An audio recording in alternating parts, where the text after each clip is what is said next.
தீபாவளி பண்டிகைக்கு இன்னும் 4 நாட்களே உள்ள நிலையில் நாட்டு மருந்து கடைகளில் தற்போது தீபாவளி லேகியம் விற்பனைக்கு வந்துவிட்டது. இது குறித்த ஒரு செய்தி தொகுப்பை பார்க்கலாம்.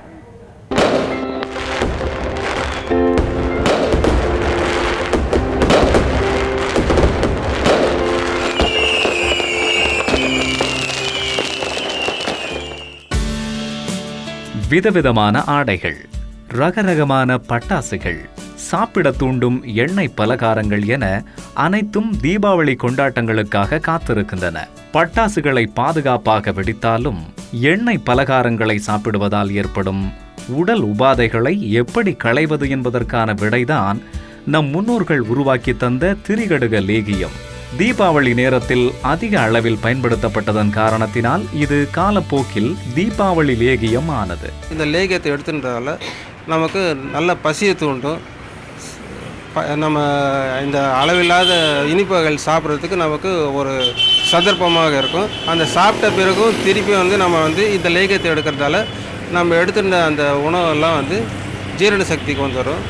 மருத்துவ வசதிகள் இல்லாத அந்த காலத்தில் கை வைத்திய முறையில் சிறந்து விளங்கிய இந்த லேகியம் வீட்டிலேயே தயாரித்துக் கொள்ளக்கூடியதாக இருந்தது. ஜீரண கோளாறு மட்டுமல்லாமல் தற்போதைய பருவகால மாற்றத்தினால் வரும் சளி, இருமல், காய்ச்சல், தலைவலி போன்ற நோய்களை தடுக்கும் அருமருந்தாகவும் இந்த லேகியம் பயன்படுகிறது.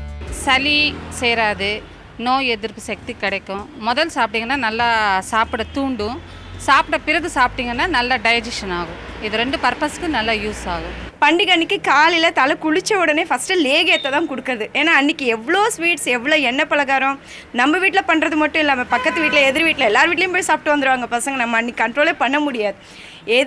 அவங்களுக்கு வர கேஸ்ட்ரிக் ப்ராப்ளம் எதுவும் வராமல் ப்ரிவென்ட் பண்ணுறதுக்கோசரம் காலையிலேயே இந்த லேகியத்தை கொடுத்துட்டு அப்புறம் தண்ணி தெளித்து விட்டுருவோம். உடலை பாதுகாக்க நம் முன்னோர்கள் கையாண்ட வழக்கத்தை சற்று ஆராய்ந்து பார்த்தால் இது அரிய மருத்துவம் மட்டுமல்ல, நமது வாழ்வியலுக்கான மகத்துவம் புதைந்திருப்பதையும் அறிய முடியும்.